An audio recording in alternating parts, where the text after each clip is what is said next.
On Osrc News at 7, Bayelsa State Governor Doye Diri dumps PDP for ruling All Progressives Congress. Senate begins screening of Josh Amukwiton as INEC chairman. University lecturer strike cripples academic activities at campuses. And from the foreign scene, Bangladesh garment factory fire kills 16 people.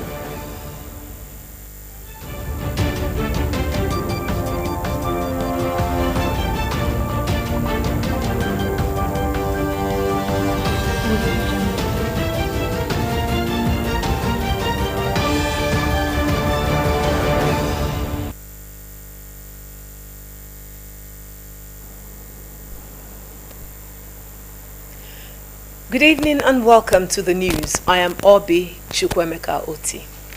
Bayelsa State Governor Doye Diri has resigned his membership of the People's Democratic Party (PDP).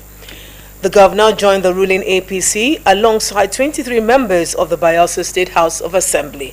This is coming barely 24 hours after the Enugu State Governor Peter Mba also joined the ruling party. Reports have it that the governor and the lawmakers are preparing to officially announce their defection to the APC in the coming days.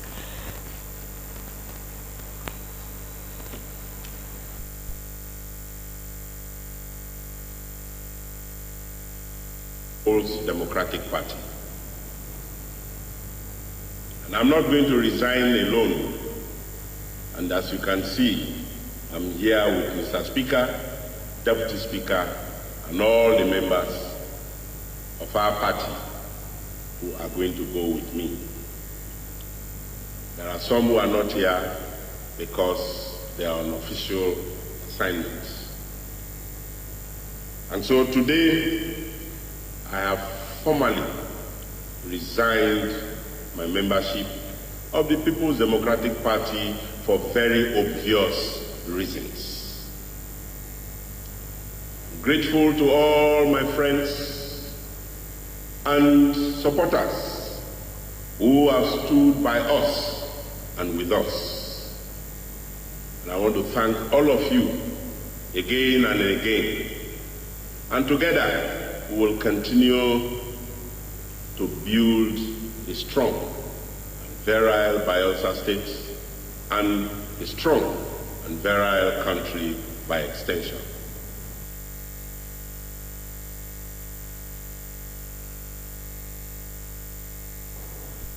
Federal and state lawmakers have also recently dumped opposition parties for the APC ahead of the 2027 general elections.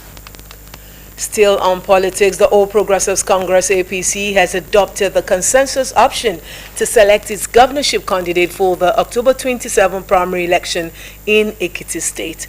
The decision followed the voluntary withdrawal of one of the two cleared aspirants, Mrs. Atinuke Omolayo, leaving Governor Biodun Oyebanji as the sole contender. APC National Publicity Secretary Felix Morka said the party's National Working Committee approved the change from the earlier direct primary to a consensus arrangement in line with the provisions of the Electoral Act 2022 and the party's constitution. He added that the development had been duly communicated to the Independent National Electoral Commission (INEC) through a letter. Morka commended Omolayo for what he described as their spirit of sportsmanship and commitment to party unity and progress, urging all APC leaders, members and stakeholders in Ekiti State to remain united and work for the party's victory in the July 2026 governorship election. Staying with politics, the Senate will on Thursday screen President Bola Tinubu's nominee for the position of chairman of the Independent National Electoral Commission (INEC), Professor Josh Amukwiton. The development comes less than 24 hours after Tinubu's letter seeking Amukwiton's confirmation was read on the Senate floor by the President of the Senate, Godswill Akpabio. According to the Director of Information of the Senate, Audu Billah, the screening will take place at the Red Chamber of the National Assembly complex in Abuja. Amukwiton's nomination, endorsed last week by the National Council of State, marks a major transition for the electoral body following the exit of Professor Mahmood Yakubu after a decade as INEC chairman. In furtherance of our ease agenda of the present administration in Ondo State, Commissioner for Women Affairs and Social Development, Seun Osamaye, has engaged traditional rulers in a federal local government area for effective service delivery. Dr. Osamaye was received by political leaders in the council area, led by the chairman of the local government, Oladipupo Ajibola, at the council secretariat in Igbaroke. Omoriola Ugbenji reports that the interface had all traditional rulers in the local government in attendance, where issues affecting their domains were discussed one after the other. The report. For any government to be rated effective and successful, it must impact the grassroots irrespective of location or status. This is the case with the present government in Ondo State under the leadership of Governor Lucky Ayedatiwa, where the commissioner representing Ifedore local government, Dr. Seun Osamaye, returns home periodically to engage stakeholders. Now, it is the turn of traditional rulers, the custodians of culture, and leaders of respective kingdoms to speak directly with government on behalf of their subjects.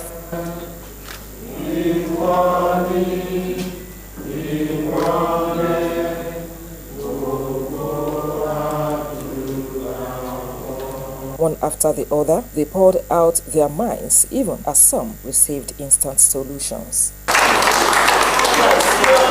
Some of the traditional rulers lauded the commissioner's move, appreciating Governor Ayedatiwa for choosing her to represent them in government. She has spoken very well, and we are all happy with her. I will believe that what she has said, action will be taken accordingly. The welfareism, all things, a listening governor. So we are not surprised. The kind of commissioner he is appointing has to be impactful too. We have succeeded in rubbing mind. The commissioner herself is the listening commissioner, a mother, an astute politician who understands the terrain of politics. Chairman of Ifedore local government, Oladipupo Ajibola, commended the leadership style of Dr. Osamaye, noting that his administration is working in tandem with our ease agenda of the state government to make positive impacts that will enhance the council's development. The cabinets are happy, and I myself, the chairman, am happy. The commissioner is happy, hearing directly from his people, knowing the grievances, knowing the challenges that our people are facing. Elated by the outcome of the session, the commissioner said the governor remains committed to bring the governance closer to the people, hence the initiative to engage them directly. She promised to make the gesture a continuous exercise, which according to her will make governance more effective, productive and results-oriented. It's been explosive. We've been here for 4 hours discussing and making calls, trying to reach people to identify ways through which we can, meet their needs. And we've exactly been able to do this. I started with an engagement in my ward, because I believe charity begins at home, and now I've proceeded to the traditional council, and after the councils we'll be meeting different demographics within the local government, the women, the youth, and other strategic stakeholders, identifying what they need and then looking for ways through which Mr. Governor can quickly attend to those needs. With engagements like this, traditional institutions are not only strengthened but also positioned as vital partners in driving grassroots development in Ondo State. Omoriola Ugbenji, Osrc News. In part 2, after the break, university lecturers strike cripples academic activities at campuses. Join us again.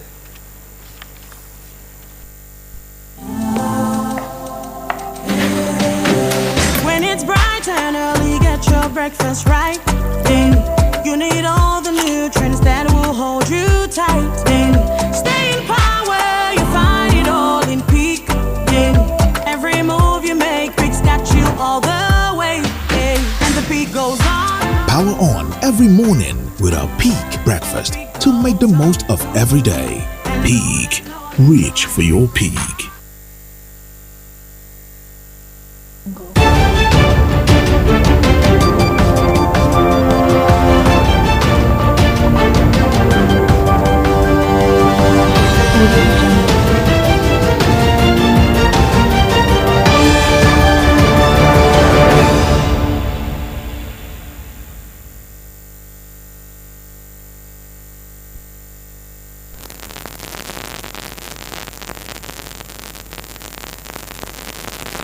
Thank you for rejoining us. You can watch us live on our website www.osrc.ng or follow us on Facebook at OSRC TV. And on YouTube, you can subscribe to our channel, OSRC TV Ondo.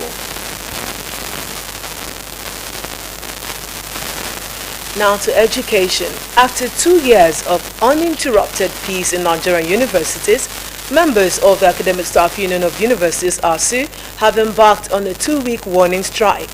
If left without the necessary attention, this development may further endanger the education standard of the country. Omorola Ugbenji samples the opinions of Nigerians on the best way to handle the situation. The report is presented from our studio. For the past 2 years, Nigeria's universities had not experienced industrial action, ensuring stability in academic calendars and giving students the hope of completing their studies on time.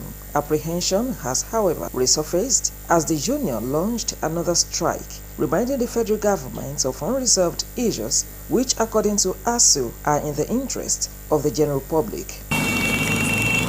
Between 2017 and now, the federal government has instituted 4 renegotiation teams to resolve ASU's demands. Wali Babalakin led team in 2017, Professor Muzali Dubril in 2020, Nimi Briggs in 2021-2022, and most recently, the Dr. Mahmoud Ahmed-led team inaugurated by President Bola Tinubu. Now that Nigerian students had believed the era of uncertainty in the academic system was over, ASU's latest action has revived concerns as the union insists it remains the only effective means to get the government attention. Nigerians at home and in diaspora have been reacting. We are not happy with the way things is going on, and we want to employ the academic staff and the federal government to reach the conclusion before it will cause more damages. If possible, to have fresh negotiation with academic staff in order not to jeopardize the future of a student in school. So both academic staff and the federal government need to consider the life of innocent citizens, the future of innocent citizens, and the parents who are working day and night to make sure their children are being educated. So they should not do anything that will jeopardize these efforts. We have to go back to the drawing board. Our education managers, they should be able to at least let people know the reforms. They understand all these reforms better. When they understand these reforms better, they will be able to at least align with government's plans for them. That's one. Then when they promise these workers and students, let them meet up with their promises. If they meet up with their promises, I think people will be able to at least understand what we are going on, what we are going through now, and they will be able to at least align with it. Speaking on ASU's strike, which stems from the 2009 agreement with the federal government, public commentator Dotun Ojon emphasized that agreements should be implemented to the letter.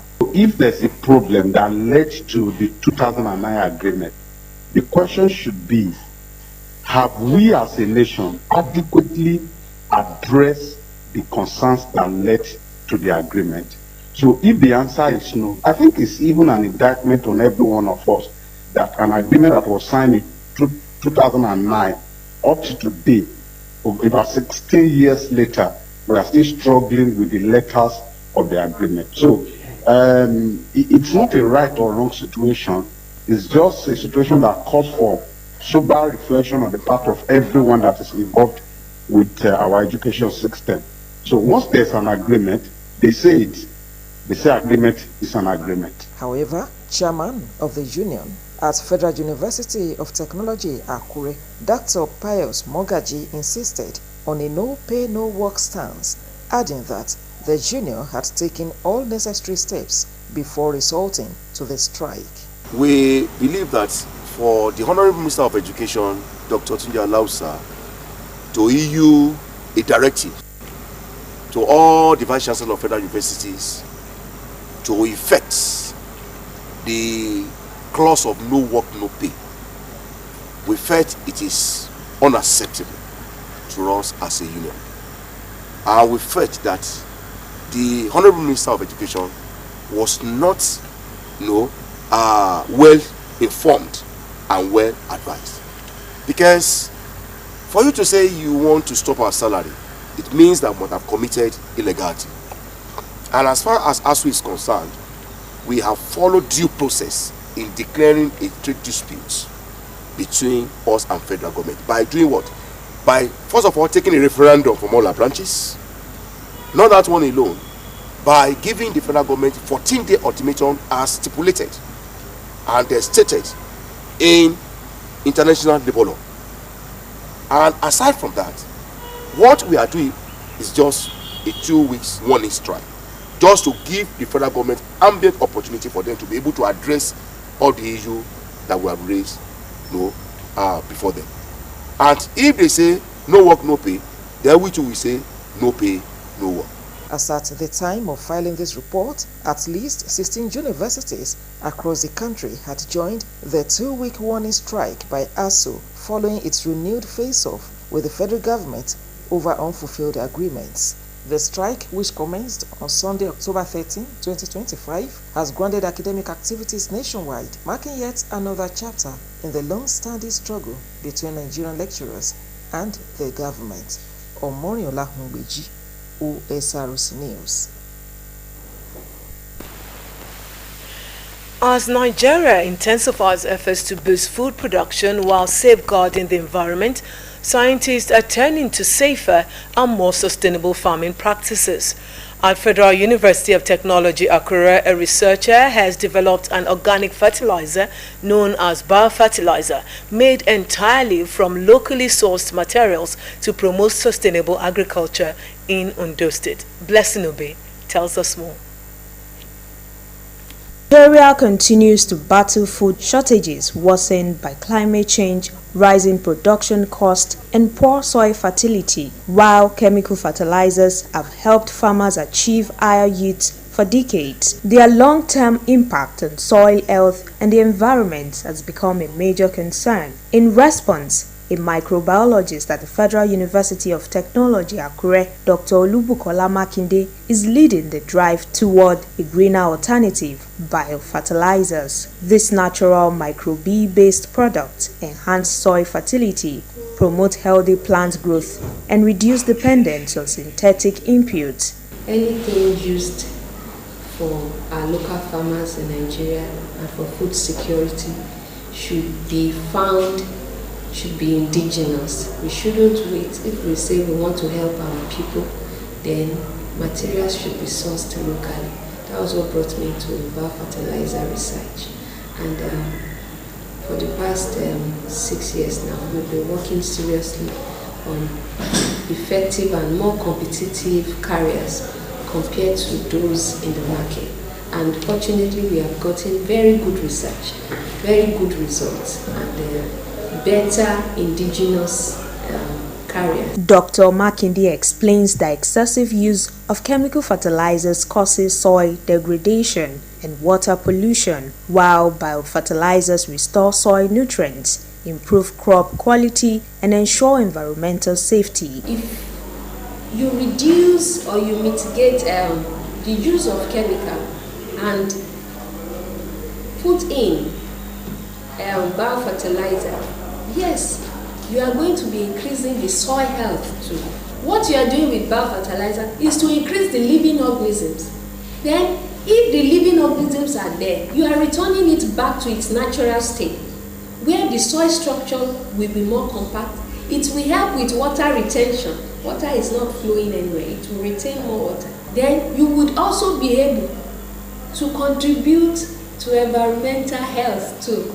The Senior Special Assistant to the Ondo State Governor on Agriculture and Agribusiness, Rotimi Akinshola, describes the introduction of biofertilizers as a major step towards empowering local farmers, cutting production costs, and reducing Nigerians' reliance on imported agro-inputs. This is where you use degradables, leftovers, to actually turn them to fertilizer with some kind of chemical that she has made and she has got grant for.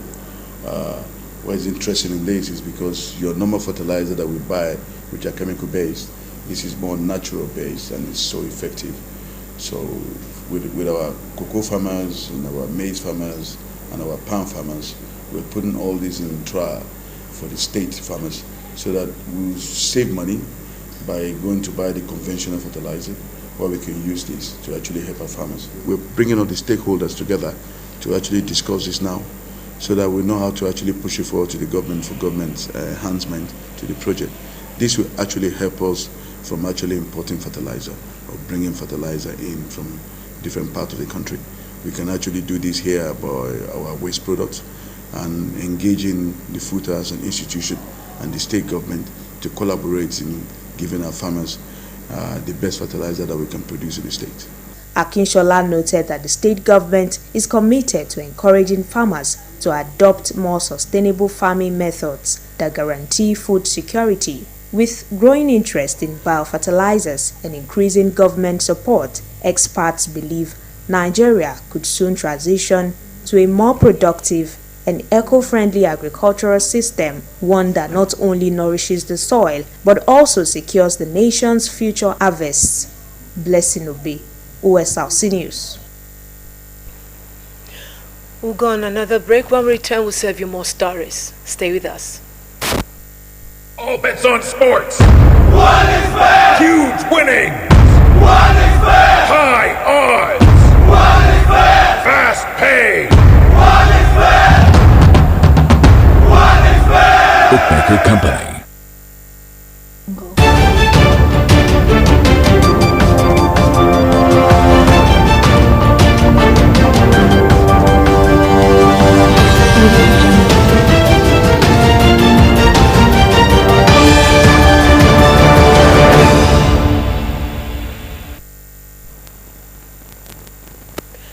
Glad to know you're still there.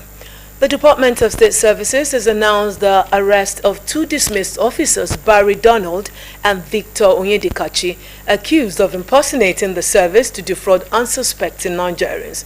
The DSS confirmed that both individuals, earlier declared wanted in separate public warnings, have been apprehended and will be prosecuted in accordance with the law. The development follows a series of alerts by the DSS warning Nigerians against dealing with the former officers dismissed for misconduct but still parading themselves as active operatives. The DSS said it remains committed to protecting Nigerians from imposters and maintaining public trust in the service. It also revealed plans to publish names of other previously dismissed personnel to prevent citizens from falling victim to similar schemes. Moving on to the foreign scene, at least 16 people have died after a huge fire broke out at a garment factory in Bangladesh, with officials warning that the toll could rise. The fire service says 16 bodies have been recovered and will be handed to families after DNA testing, as they have been burnt beyond recognition. Distraught relatives gathered outside the four-story factory in Dhakar's Mirpur area in search of their loved ones still missing. The blaze, which broke out at the factory, was extinguished after 3 hours, but an adjacent chemical warehouse continued to burn. Police and military officers are still trying to locate the owners of the factory and the warehouse.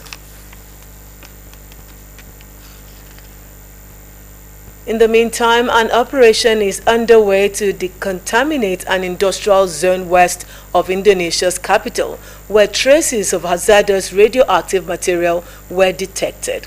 The alert was raised after the contamination of shrimp products exported to the United States. Oluwanifemi Abayomi tells us more. In Banten province, police and military personnel still of this area as they conduct their emergency decontamination operation at this industrial zone where traces of cesium-137, a hazardous radioactive isotope, were found at production facilities.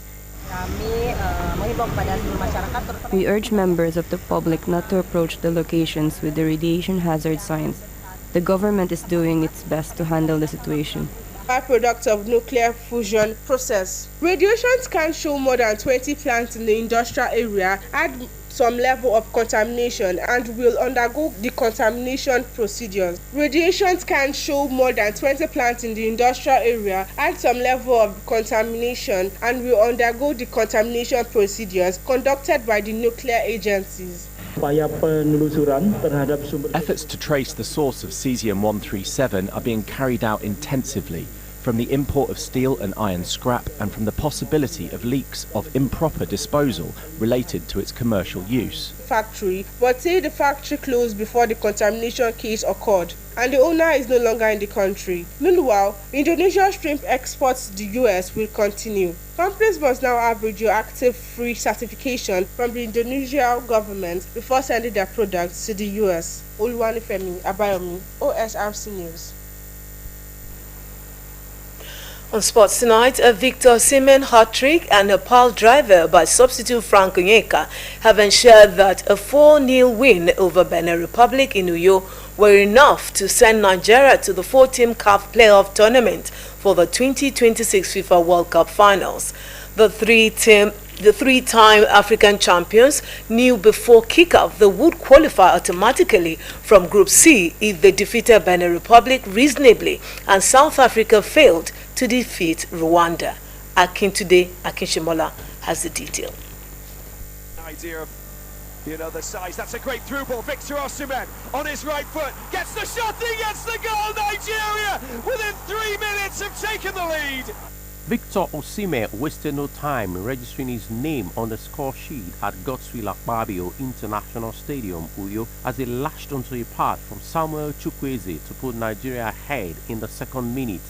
The musicians are making the noise and the players are celebrating.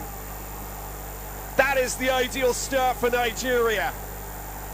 Stanley Nwabali saved from Steve Muniu when the Cheetahs broke forward in the 12th minute, but Nigeria kept probing. The relentless Osimhen rose above everyone to not home Nigeria second in the 36th minute from a cross by Chukwueze. Chukwueze, he's a great delivery! Oh, that is perfectly placed for Victor Osimhen. Nigeria determined, coming into the second half and knowing that their only route would be the playoff as South Africa continued to pummel Rwanda, did not put their feet off the pedal. Osimhen was on hand again to score the third goal as the ball rocked the crossbar for Simon Moses' free kick from the right. With 90 minutes on the clock, substitute Frank Onyeka rifled home a cross by Moses to give Nigeria a 4-0 win. Chance the volley! They got the fourth goal! Brilliant stuff, that really was! And pass it to the continental playoff, which will take place in Morocco from the 13th to the 16th November. The winner in Morocco will proceed to the 6-team intercontinental playoff, scheduled for the Mexican cities of Guadalajara and Monterrey in March 2026, where 2 teams will emerge and qualify for the finals in the United States, Canada, and Mexico. To round off the news tonight, here again other major stories. Bayelsa State Governor Doye Diri has resigned from the People's Democratic Party (PDP). Governor Diri announced his resignation from PDP during a cabinet meeting at the government house in the state capital, Yenagoa. We also told you that the Senate will tomorrow begin the screening of Professor Josh Amukwiton, President Bola Tinubu's nominee for chairman of Independent National Electoral Commission (INEC). The ongoing industrial action embarked upon by members of the Academic Staff Union of Universities (Osrc) has crippled academic activities at various campuses across the country. And from the foreign scene, a fire at a garment factory in Bangladesh and an adjacent chemical warehouse has killed at least 16 people and injured others as into a field.